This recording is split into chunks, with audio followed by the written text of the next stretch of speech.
All right, this is Chris Westcott with OKCBarons.com and Barons Beat with this exclusive interview with Oklahoma City Barons head coach Todd Nelson. Now, Todd, you have a busy couple of weeks coming up. You're going to head to Penticton, British Columbia for the Prospects Tourney up there. Can you just take the fans through what is that exactly and what is your role going to be up there with the Oilers prospects?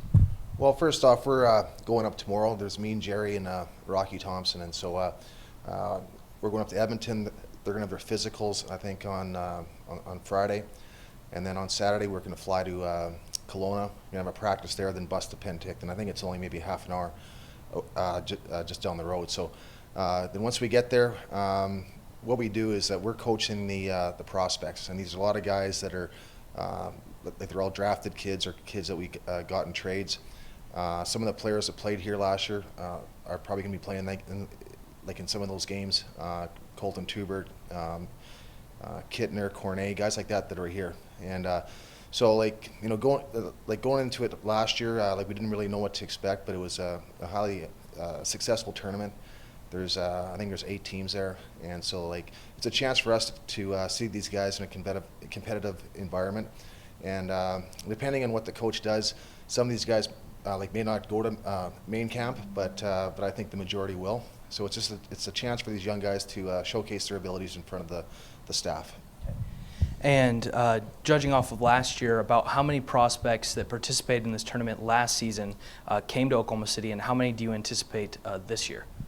Well, last year we had a guy like Alex Plant, Milan Kittner, Philippe Cornet. I think there's about 4 or 5 that came here from that prospect camp. And so like this year, once again, we're expecting about 4 or 5 more guys from this prospect camp to come here to OKC. Once again, like I don't want to speculate in which players they are because they have to go through the process of main camp, and some of them, like who knows, like they might crack the lineup. So I want to make sure that I'm not speaking out of turn. But once again, it's a great opportunity for us as a coaching staff to get to know these kids because, like I said, at least 5 to 7 guys will probably be on their way here. Once again, you have a busy schedule coming up. When that prospect tournament's over, the very next day, training camp starts in Edmonton. Now, what are you looking for exactly out of some of the young players coming up through the system that might see some time here? And what are you going to be doing specifically at training camp? Well, first off, what we're going to be looking for are like these kids are there to showcase their abilities, like we said.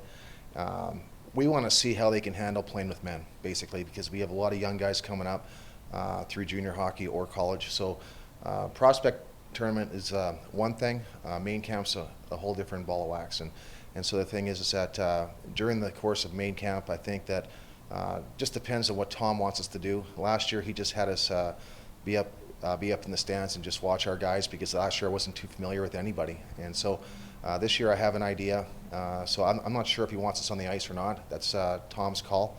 But I think we'll probably just be spectating from up top and watching our guys. And then I think what's going to happen is when camp for us breaks up there, it's going to be on the 21st, like when we're coming back. But on the 20th, there's a split squad game where Edmonton has a game at 7:30 in Edmonton and also a game in Saskatoon. So there'll be 2 different teams. So Jerry and Rocky are going to stay with the team in Edmonton and watch those guys. I'm supposed to go with the team to Saskatoon and watch there. So at least then, through our coaching staff, we have everything covered and we can exchange notes to see how everybody did. Like you said, last year being the Edmonton Oilers organization was a new thing to you. You weren't very familiar with the players and the coaching staff. How is it going to help you now that you have a year under your belt within the Edmonton organization? How is that going to help you not only evaluate but also participate in these camps coming up? Well, I think it's going to help a lot because last year, like I said, I didn't know anybody and maybe like 1 or 2 guys, but this year I'm familiar with everyone. And so I think from a coach's point of view, we can start formulating in our minds which players will play well together. Just try to look at different line combinations, just stuff like that. And so like last year, once again, like I didn't know what type of person this guy was, but Jerry was like a tremendous help with me because he dealt with a lot of the players before. So this year, at least, we have our eyes open a bit and we can kind of see what we have and like what our expectations are. Now, are there any favorite eating spots or any hangout spots north of the border that you and Jerry like to frequent when you're up there? Well, there's always the Keg. You can never go wrong with the Keg. It's an awesome steakhouse in Canada. And Joey Tomatoes. Joey Tomatoes is always a fun place to go as well. So we'll probably frequent those two areas at least once.